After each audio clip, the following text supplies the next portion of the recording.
Tumores benignos de mama. Bueno, ahora nos toca revisar esta parte de la patología mamaria y vamos a empezar con la patología mamaria benigna. En ese sentido, lo primero que tenemos que tomar en cuenta son 4 aspectos. Esos 4 aspectos tienen que ver con lo siguiente.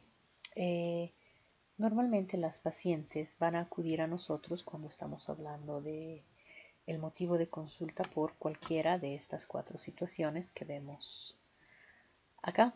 Por un lado, ellas pueden acudir por el tema de dolor.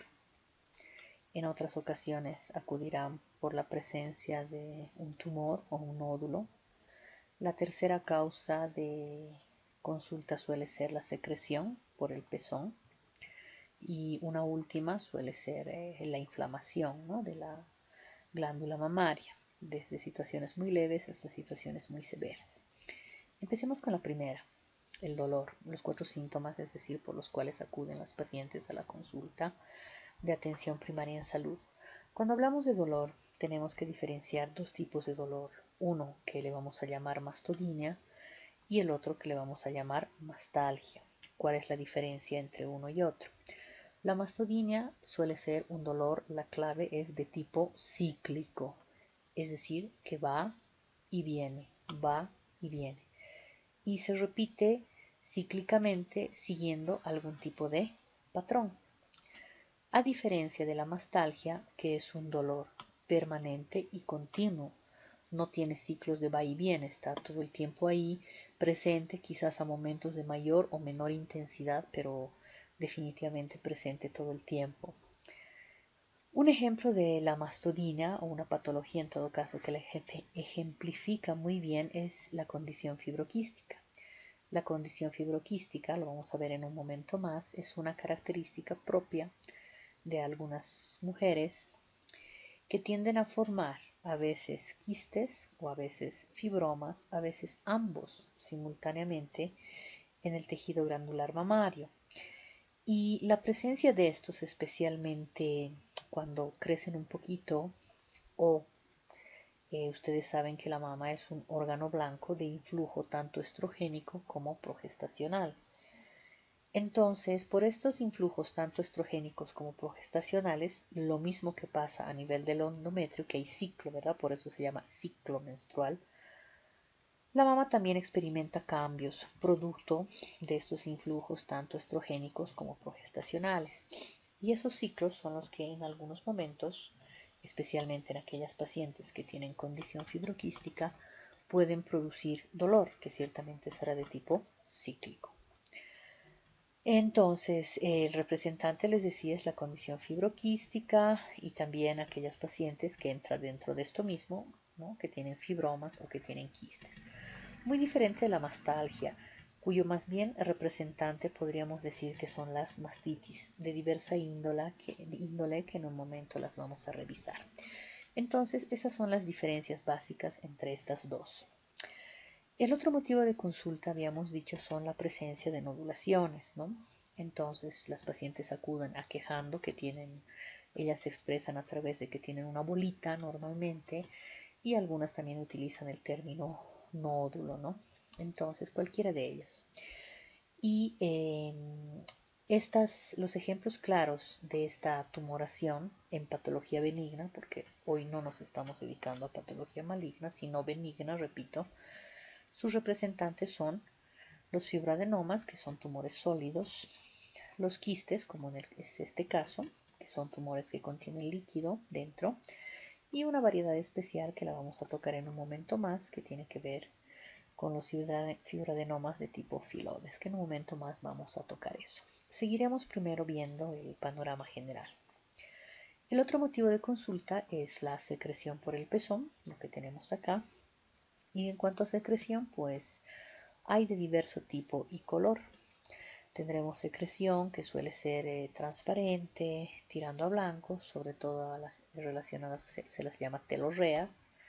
Tenemos otro tipo de color de secreciones que van desde el amarillo oscuro, inclusive verde, verde pacay, azul, etc. que sobre todo están relacionadas con esta patología que se llama papilomas intraductales o también ectasia ductal en otros casos, y ciertamente las más preocupantes siempre serán las sanguíneas o serosanguinolentas, que en algunas ocasiones pueden estar también asociadas a papilomas, pero ya no de carácter benigno, sino de carácter maligno, que eso ya lo veremos más adelante en la clase de cáncer mamario. Por ahora seguimos dedicándonos a patología mamaria benigna. Bien, sigamos trabajando. Finalmente les había dicho que el último motivo de consulta va a ser inflamación, es decir, las pacientes aquejan que la glándula mamaria o la piel de la misma está eritematosa, caliente, roja, inflamada, etc. Y la causa principal de esta situación son las mastitis, que pueden ser tanto puerperales, las más frecuentes tal vez, ¿no? Aquellas que están relacionadas a complicaciones de la lactancia o en todo caso una mala técnica de lactancia, y otro tipo de mastitis que convendría llamarlas mastitis no puerperales, ¿no? Dentro de estas están la mastitis intraductal y otras que también en un momento vamos a comenzar a ver. Bien, esas son los cuatro síntomas que normalmente aquejan las pacientes cuando nos visitan en la consulta de atención primaria. Vámonos a la siguiente diapositiva. Vamos a revisar entonces cada una de ellas. Les había dicho que en lo que refiere a mastodinia, el ejemplo más común es esta patología, que es la condición fibroquística de mama. Hace como 15 años o tal vez más, creo que todavía en algunos libros la llaman enfermedad fibroquística, también recibe el nombre de displasia mamaria, pero definitivamente hace mucho tiempo que ya se la conoce como condición. ¿Por qué condición? Hasta el nombre suena mejor, ¿no? Porque es una característica propia de muchas mujeres, no por eso es algo malo, que tiene, ¿no? Que tiene esa tendencia a formar a veces fibromas y a veces quistes, ¿no? Entonces, y esto ciertamente en muchas de ellas les produce sobre todo dolor cíclico, mastodinia, y en otras absolutamente nada, y suelen inclusive ser hallazgos casuales por vía ecográfica cuando las pacientes por algún tamizaje o alguna situación acuden a realizarse este tipo de procedimientos radiológicos y, y nada, se les descubren y bueno, pero dicen, pues, caray, yo nunca tuve este problema, ¿no? Entonces, como les digo, la sintomatología es muy variada en este tema de la condición fibroquística, pero bueno, la conoceremos un poquito mejor. Habíamos dicho que los casos representativos pues van a tener ese dolor cíclico, que nuevamente, repito, tiene que ver con mastodinia.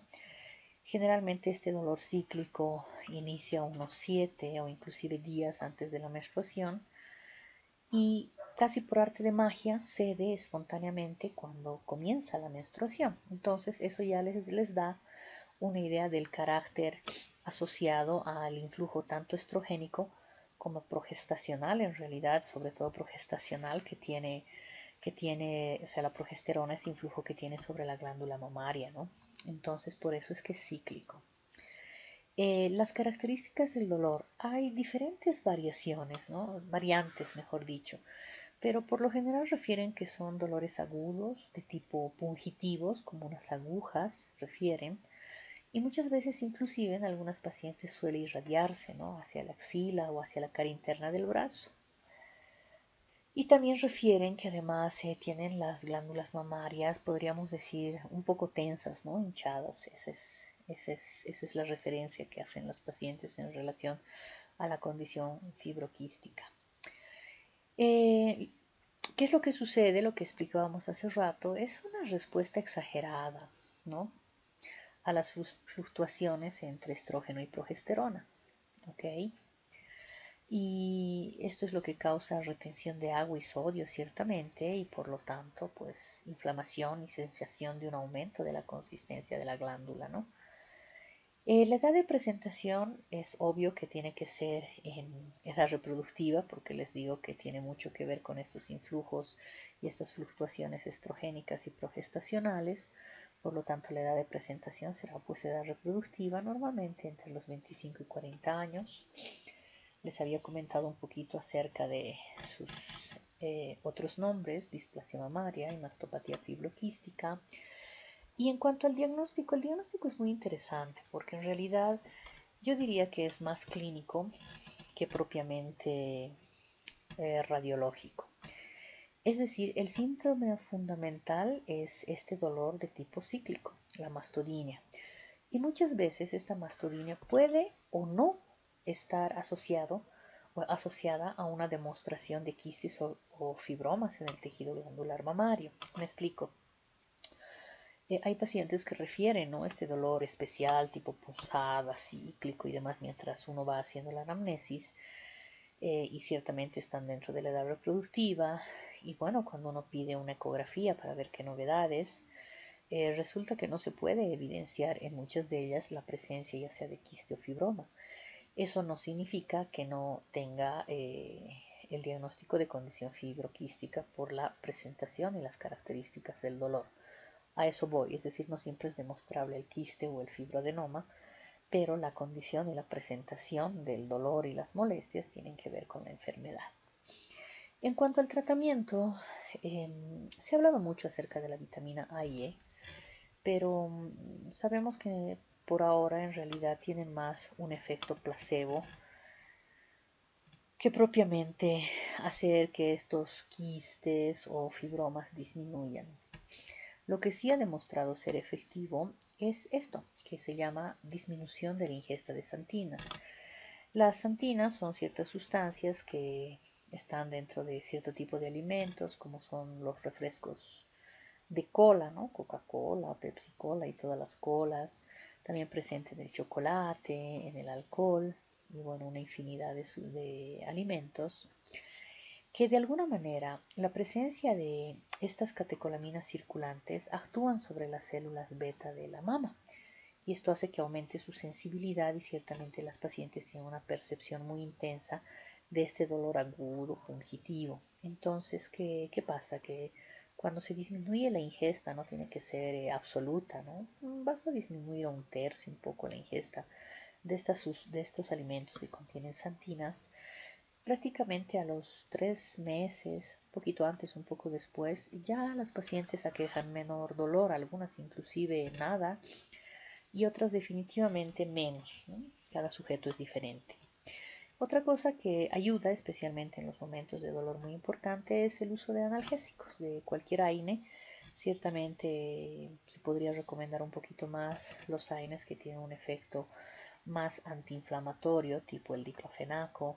Tal vez en segunda línea podríamos pensar en la indometacina. Los antiinflamatorios tipo el paracetamol o el ibuprofeno, por ejemplo, tienen una actividad, especialmente el paracetamol, más antipirética que propiamente analgésica. Entonces, sugiero tener en este caso de los AINES una mejor selección del tipo de analgesia que uno va a realizar con los AINES, ¿no? Bien, y otra cosa que, aunque parezca un poco tonta, pero realmente ayuda, es la disminución de la ansiedad. Es muchas veces suficiente como tratamiento. Recuerde que cualquier persona que percibe un dolor extraño, imagínense más si es fugitivo, constante, que se le va repitiendo a lo largo del tiempo, pues se preocupa, ¿no? Más si es en el seno y bueno, piensa que a veces se trate de algún tema maligno, algo muy malo, entonces se asustan las pacientes, ¿no? Pero ya cuando se sospecha o se llega al diagnóstico de condición fibroquística y se explica a las pacientes que en realidad no estamos aquí frente a cáncer ni ninguna de esas cosas y que más que una enfermedad, lo que les decía es una condición, una característica biológica propia de este grupo de pacientes, el solo saber eso, de que no es tan grave como uno piensa, pues muchas veces ejerce también un efecto placebo en la mente y prácticamente deja de doler o molesta muy poco, ¿no? O sea, las pacientes dejan de pensar en el tema.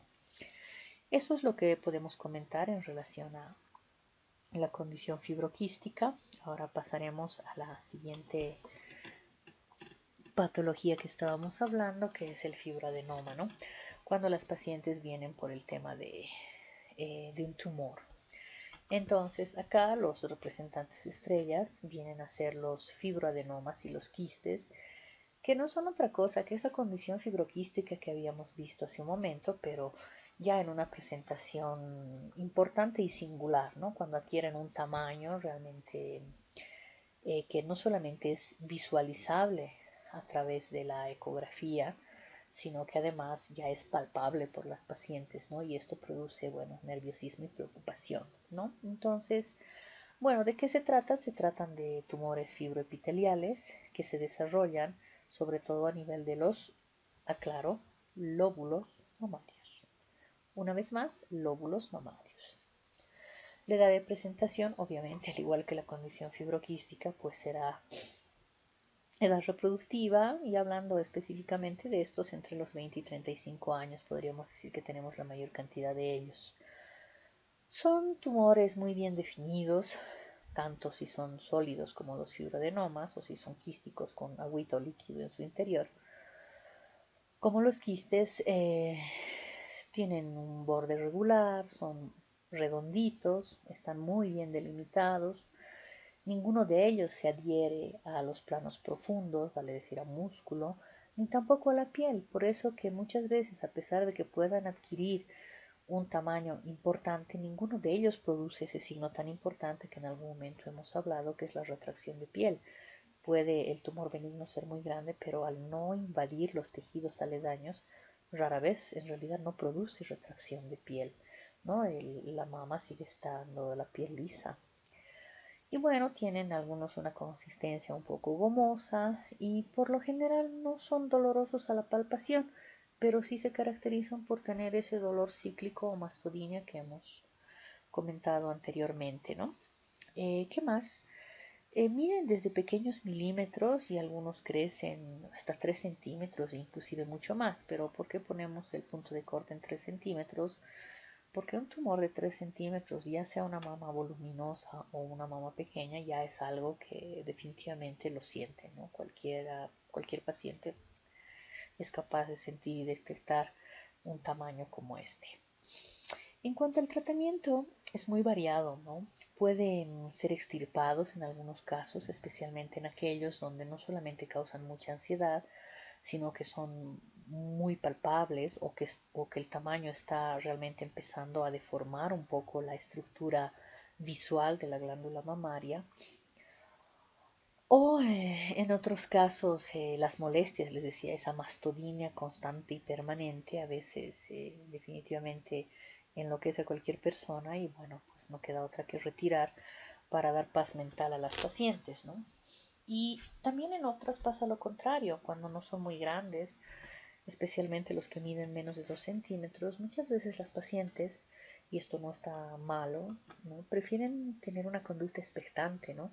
Claro, se les controla una vez al año para ver cuál es el comportamiento, pero suelen mantenerse en tamaños estables entre 1,8, 2 centímetros y cuando están pequeños rara vez son palpables por las pacientes. Entonces ellas ya explicándoles que se trata de un tema benigno, suelen tranquilizar especialmente la psique y haciendo controles anuales, pues no hay muchos cambios, si es que no lo hay a lo largo del tiempo, es decir, no crece, no molesta más, no aumenta mucho de volumen. Muchas veces también pueden ser manejados de manera expectante, ¿no?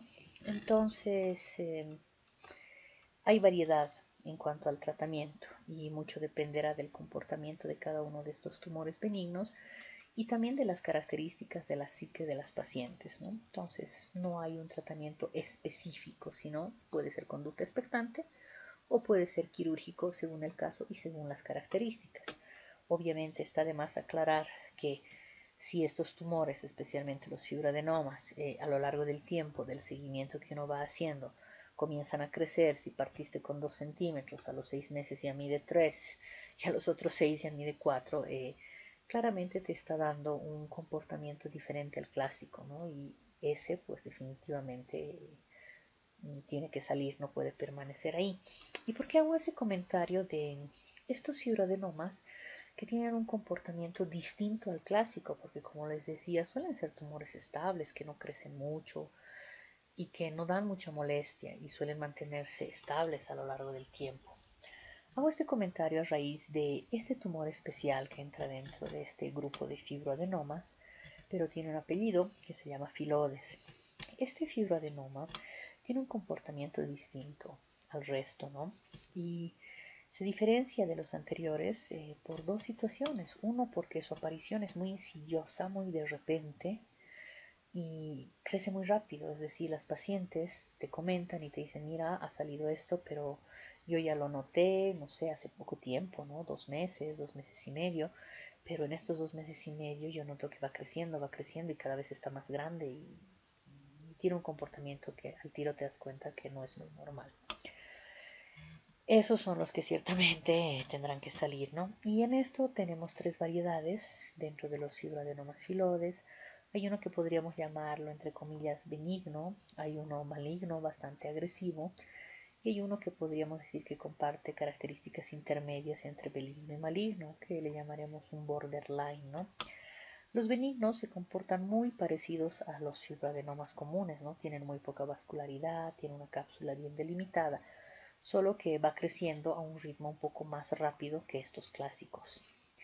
Y el maligno, eso sí, son muy vascularizados, los vasos son muy grandes alrededor del tumor, tienen muchas mitosis, por lo tanto esas muchas mitosis o divisiones celulares hace que este tumor vaya creciendo muy rápido y ciertamente las pacientes lo notan al tiro, ¿no? O sea, no solamente en su aparición, sino sobre todo en su rápido crecimiento.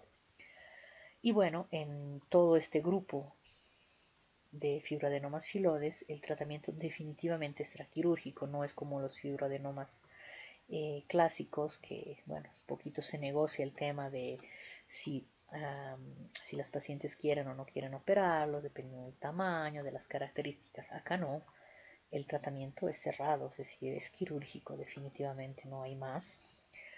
Y hay que tener mucho cuidado con el tema de los márgenes. Mientras estos, tú puedes estar tranquilamente a los bordes del tumor sin tener mayor problema. En estos el margen quirúrgico debe ser amplio. ¿Eso qué quiere decir? Que aparte del tumor tienes que tener alrededor del tumor una buena cantidad de tejido sano fuera, porque tienden a recidivar con frecuencia y especialmente este maligno tiene un comportamiento como un pseudosarcoma, o sea, muchos son tan agresivos que inclusive suelen requerir, muy aparte del tema quirúrgico, además radioterapia complementaria. A Dios gracias son muy poco frecuentes y estos de acá arriba son los más frecuentes. De todas maneras, valga el comentario. Sigamos avanzando. Esta vez, esta está muy bonita. Yo acá les muestro una ecografía. Esta ecografía corresponde a un tumor de tipo Phyllodes. Permítanme, me voy a poner un lapicito amarillo. ¿Y por qué es interesante? Habíamos dicho en algún momento, para todos los que hemos hecho las prácticas, ¿no? del área virtual y demás, hemos hablado un poquito de las diferencias ecográficas, ¿no? Entre tumores benignos y malignos. Y hemos dicho que los tumores benignos suelen tener, como lo que vemos acá, un borde bastante regular, ¿verdad? La segunda característica es que los diámetros, cuando nosotros medimos los diámetros, el diámetro horizontal o también llamado transverso suele ser mayor al diámetro vertical, ¿no? Es una segunda característica de benignidad. Una tercera característica de benignidad es que los tumores benignos, acá no hay sombra, ¿no? Y no hacen sombra acústica. En cambio, los tumores malignos, no es el caso, repito, suelen hacer una especie de sombra, ¿no? Acá como la que dibujo. Pero bueno, en el caso de este ejemplo en particular no hay sombra. Entonces ya tenemos tres características de benignidad. Y la cuarta característica suele ser esto que vemos aquí, en este sitio, que es la ecografía Doppler, ¿no? Que en palabras sencillas te permite observar la vascularidad de, en este caso, los tumores. Ya se imaginarán que hablando de tumores malignos, hablo de cáncer, los tumores malignos tienen que alimentarse mucho, consumen mucho oxígeno, ¿no? La célula cancerígena, para poder crecer, reproducirse, etcétera, necesita mucho oxígeno y mucha glucosa. Entonces se suele desarrollar vasos periféricos muy prominentes a su alrededor que le permitan crecer, ¿no? No así los tumores malignos, perdón, benignos. Los benignos desarrollan muy poquita o casi ninguna vascularidad alrededor, por eso es que su crecimiento es tan lento a lo largo del tiempo, ¿no? Entonces, en estas imágenes podemos ver que si bien son la misma imagen, pero la única diferencia es que este está bastante vascularizado, o sea, aquí nosotros veníamos 3 características benignas sobre 4.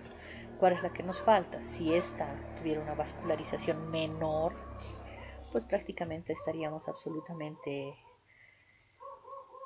o al menos con una alta probabilidad de seguridad de que estamos frente a un tumor benigno, pero lo que obviamente nos hace dudar en este caso en particular de este ejemplo es la importante vascularidad que tiene. Entonces, si ustedes se fijan, aquí tenemos pues un tumor probablemente benigno con todas las características de benignidad, salvo esta expresión tan importante de esta flujometría Doppler. Y esa podríamos decir que es la característica de este fibroadenoma filodes, ¿no? Tiene todo el comportamiento de un tumor benigno, solo que obviamente crece muy rápido y es porque, bueno, seguramente está muy vascularizado. Vale, entonces esta imagen nos ha servido para repasar un poquito las 4 características, ¿no?, de benignidad de un tumor a nivel, o sea, observándolos a nivel ecográfico, y obviamente sus opuestos serán las características de malignidad. Bien, seguiremos trabajando con el tema de tumores benignos. Pasamos a la siguiente, la número 3, ¿no?, que era secreciones. Vamos a borrar un poquito esta pizarra, perdón. Borremos. Ok. Entonces, volvemos a esto. Secreciones por el pezón. El representante en este caso es el papiloma intraductal, y aquí voy a poner otro que más pequeñito, que se llamaría la ectasia ductal. Ahora vamos a hablar de cada uno de ellos. Las secreciones por el pezón son más frecuentes en pacientes mayores que están entre los 40 y 50 años de edad, por si acaso. La mayor parte de estos derrames por el pezón, cuyo nombre técnico es telorrea, son causadas por afecciones benignas, dentro de las cuales las más frecuentes, ahí vamos, papilomas intraductales y la ectasia ductal. Esas son las dos patologías benignas que producen estas secreciones por el pezón. ¿Qué más podemos decir al respecto, no? Cuando la secreción es en ambos pezones o por ambos pezones, definitivamente es una característica buena, es decir, de benignidad del proceso. Por el contrario, cuando veamos nosotros secreción solamente por un lado, que no esté asociada a trauma, es decir, sea una secreción espontánea, no asociada a ningún trauma, y peor aún si es sanguinolenta, puede hacernos sospechar de patología maligna, ¿no? En cambio, la bilateralidad pues ya te orienta más a que estemos hablando de patología benigna, ¿ok? En cuanto al color, como lo había dicho al inicio de la clase, va variando, puede ser café, verde, un intermedio entre ambas, color pacaye, a veces azul, etcétera, también transparente o blanca, ¿no? Y demás. ¿Qué más les puedo comentar acerca de esta patología? Es que, ¿qué es lo que sucede, no? A ver, vamos a intentar hacer un dibujito aquí arriba, a ver si nos sale bien, pero vamos a cambiar de color. Tenemos algo así, ¿no? Estos son los conductos. Un conducto mamario es como un tubo, más o menos de esta manera, ¿no? Y dentro de este tubo, en algunas ocasiones pueden haber crecimientos, ¿no? ¿Qué es esto? Es un papiloma. Entonces, dentro de este tubo o conducto, pues hay un crecimiento que ciertamente obstruye, ¿no?, la salida. Y obviamente estos no son conductos inertes. Recuerden que todos estos conductos están plagados de celulitas, ¿no? De los conductos mamarios tienen un montón de celulitas, y estas células están en recambio permanente, es decir, cada cierto tiempo muere un montón de celulitas y existe un nuevo número de celulitas que van a recambiar y sustituir a las que mueren, y todas esas que mueren pues están aquí, ¿no?, tiradas al medio, que se convierten en detritus celulares, y estos detritus celulares de alguna manera tienen que movilizarse. Pero ¿qué pasa si aquí tenemos esto, ¿no?, que está aquí? que interrumpe la movilización. Entonces, estos detritos celulares asociados, ahora vamos a cambiar de dibujito, asociado aquí a bacterias, porque todos tenemos bacterias en la piel, ¿no? Entonces, ¿qué pasa? Estas bacterias se introducen y además observan estos detritos celulares y aquí se convierte o se arma una gran fiesta y comenzamos a tener lo que se conoce como ectasia ductal, ¿no? O sea, un montón de detritos celulares, bacterias y demás que se juntan. Y cada cierto tiempo, pues, de manera espontánea o cuando la paciente se aprieta, sale. Ya se imaginarán que estas bacterias sobre estos detritos celulares pues van a producir diversos tipos de colores, ¿no? Y eso es lo que asusta a las pacientes. Entonces, por eso decimos que estas secreciones del pezón que tienen estos colores, como el café verde asociado y demás, tienen que ver mucho con esta ectasia ductal, porque es como un charco, ¿no? Que hace ectasia. Un charco es una ectasia de agua en la calle. Aquí tenemos una ectasia de detritus y bacterias que pueden estar en los conductos muy cercanos al pezón, o sea, los conductos terminales que a la desembocadura de los mismos en el pezón. Y bueno, van cambiando de color, ¿no? Porque contienen bacterias, ¿no? Enterococcus, Streptococcus, Staphylococcus aureus de la propia piel, etcétera, ¿no? ¿Y qué es lo que pasa? Ahora vamos a hablar de las mastitis no puerperales, nos toca hablar en la siguiente diapositiva, pero ya se imaginarán que en todas esas mastitis no puerperales, que obviamente son aquellas que no están relacionadas a la lactancia, algo tiene que gatillar esa mastitis y generalmente estas pacientes con papiloma intraductal o ectasia ductal, ya imagínense, o sea, esto que vaya aumentando va definitivamente a producir una inflamación local en un conducto, ¿no? Una ductitis. Y si no sucede nada, pues esto puede empeorar y terminar en una mastitis, ya inflamar todo el lóbulo, contagiar al lóbulo de al lado y finalmente estaremos frente a una mastitis no puerperal o inclusive cosas más groseras como un absceso, ¿no? Mamario que no tenga que ver con el puerperio. Entonces, diríamos que el paso previo a estas mastitis no puerperales son definitivamente estas dos patologías, ectasia ductal y papiloma intraductal. Bien, ¿qué es lo que se hace con estas pacientes que de alguna manera uno puede identificar este tipo de situaciones? Ahora les voy a mostrar una diapositiva muy, muy interesante, pero el tratamiento es la exéresis. Ahora les explico, pero primero vámonos a ver la diapositiva que viene a continuación, eco. Bueno, borremos todo esto. Aquí lo que tenemos nosotros es un conducto que está muy cerca o sea, son conductos terminales que van a desembocar en el pezón. Es como que si yo a este conducto voy a cambiar, esto era así, ¿no? Es un tubo y bueno, recuerden que esto está acá. Entonces lo hemos partido por la mitad. Entonces ustedes se fijan, todo esto es el conducto, solo que como si lo estuviéramos mirando desde este lado. Y dentro, ahí tienen, se observa perfectamente el papiloma, ¿no? Que está obstruyendo. Y miren cómo todo el resto del conducto pues está totalmente tortuoso, ¿no? Y obstruido. Vale.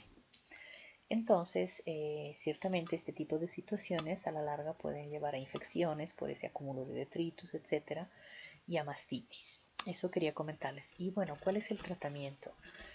El tratamiento suele ser la exéresis de todo el ducto, ¿no? Fuera todo el ducto, son ya técnicas especiales que no vale la pena que en este momento estemos discutiendo al respecto, pero podríamos decir en términos generales que es la exéresis del ducto afectado, ¿no? O del ducto y los lóbulos afectados. Vale, eso sobre secreciones anómalas por el pezón. Y finalmente nos vamos a la última diapositiva. Vamos a borrar todo esto, que es el último motivo de consulta, que es la mastitis, ¿no? Dentro de las mastitis tenemos dos en patología mamaria benigna. Tenemos por un lado la mastitis puerperal, que obviamente a todos nos queda claro que está en relación a una técnica inapropiada de lactancia muchas veces. Entonces, claro, los estafilococos de la piel, a través de estas grietas que se forman en el pezón, e inclusive no tienen que haber grietas en el pezón, pero basta que exista leche ectasiada en los conductos, entonces las bacterias pues se meten a través de los conductos terminales que terminan en el pezón y comienzan a infectar, ¿no? Y de esa manera parten las mastitis puerperales. Pero la verdad es que en este acápite, o al menos en patología mamaria benigna, me interesa más hacer énfasis en las mastitis que no son puerperales, porque en atención primaria en salud, nuestro médico general son las que le sacan un poquito de onda, ¿no? Porque uno siempre tiene en la cabeza el que va a ver, y de hecho reconozco que el principal motivo de consulta es la mastitis puerperal, pero les saca de contexto un poquito cuando ven una mastitis que no es puerperal, ¿no? Y ahí uno empieza a asustarse, a preocuparse y ciertamente las dan muchas veces por cáncer cuando no es la situación. Entonces, hablando ya de las mastitis no puerperales, cuando hablamos de edad hemos dicho que se presentan sobre todo en personas mayores por encima de los 40 años, ¿no? Donde definitivamente uno ya no está en edad de lactancia.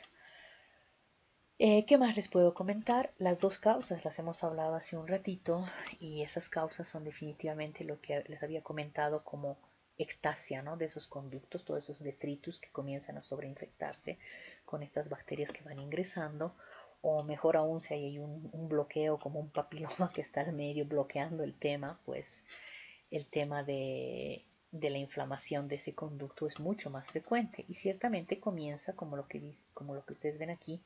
Inicialmente inicia con una mastitis periductal, ¿no? Ese conducto se inflama y ciertamente los tejidos que están alrededor de ese conducto.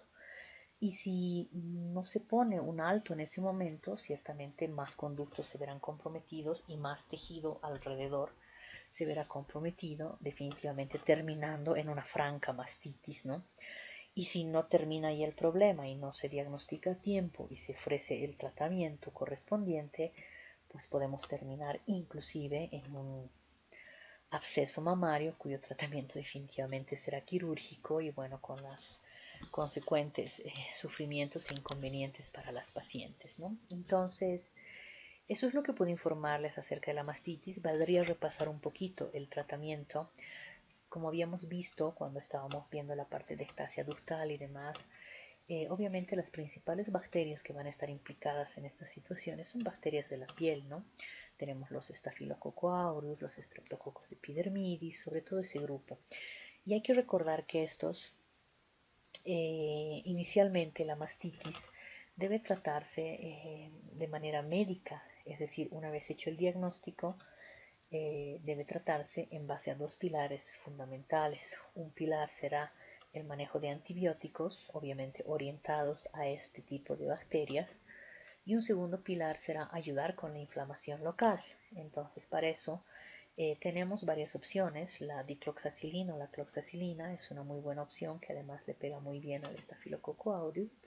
Recordemos el tema de las beta-lactamasas, por eso es que la cloxacilina ayuda muy bien con el tema. Sin embargo, a raíz del manejo indiscriminado que vamos haciendo a lo largo del tiempo, se ve que la cloxacilina y la dicloxacilina, obviamente este comentario es empírico, valdría la pena una investigación al respecto más profunda, pero últimamente se ha visto que no está haciendo tanto efecto. Entonces ahí nos queda una mejor opción, que es la amoxicilina clavulánico, es decir, en caso de que uno no tenga una adecuada respuesta, amoxicilina clavulánico, gracias al clavulánico, también, y el tema beta-lactamasas también podría ser una buena opción para tratar estas mastitis, asociado siempre a un AINES. Vuelvo al tema de los AINES, pero en los AINES también tendremos que ser un poco cuidadosos al elegir nuestro tipo de AINES. Una vez más, repito, tenemos una infinidad de AINES, pero hay AINES como el paracetamol o el ibuprofeno que tienen una acción más antipirética y la verdad su acción analgésica y peor antiinflamatoria es realmente pobre o casi nula, a diferencia del diclofenaco, por ejemplo, que tiene una muy buena acción antiinflamatoria. Ciertamente como antipirético no te sirve para nada, pero no es el caso. Y también la indometacina. Todos los que menciono son AINES económicos y de fácil acceso, ¿no? Para no complicarnos mucho la vida en la atención primaria en salud. Entonces, bueno, a eso me refiero con el tratamiento de antibióticos y antiinflamatorios, ¿no? Específicos, siempre pensando en el tema de los estafilococos y sus enzimas, ¿no? Que antibetalactamasa. Bien, finalmente, una vez que se ha controlado este proceso, pues prácticamente si esto recidiva constantemente, o sea, si las pacientes con mastitis no puerperal recidivan y recidivan, no tiene que ser inmediato, pero a veces pasas 3 4 meses y otra vez, ¿no? La mastitis. Bueno, controlas el tema, pasan 3 o 4 meses, otra vez la mastitis.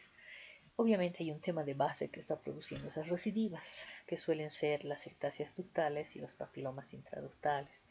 En ese caso, definitivamente, para evitar estas recidivas, convendría hacer la exéresis de estos ductos, ¿no? Afectados. Por el contrario, si fuera un episodio aislado y no se presenta más a lo largo del tiempo, pues bueno, superado el tema y ya está. Y tener siempre mucho cuidado con que una vez que estás con mastitis y no logramos contener el tema, el paso siguiente va a ser el absceso o peor aún que se haga una fístula, ¿no? Entonces, cuando ya hablamos de absceso, el tema es más complejo, no queda otra que el drenaje quirúrgico del absceso, no olvidar tomar siempre los cultivos y antibiogramas de los abscesos para tener una clara idea de qué bacteria estamos enfrentando y el antibiograma que nos llevará días después a hacer un mejor uso de los antibióticos y evitar recidivas en estos casos. Bien, entonces de esta manera creo que hemos revisado todo lo concerniente a patología mamaria benigna con una orientación hacia la atención primaria en salud. Yo les agradezco la atención y nos vemos en un momento más para discutir el tema de cáncer mamario.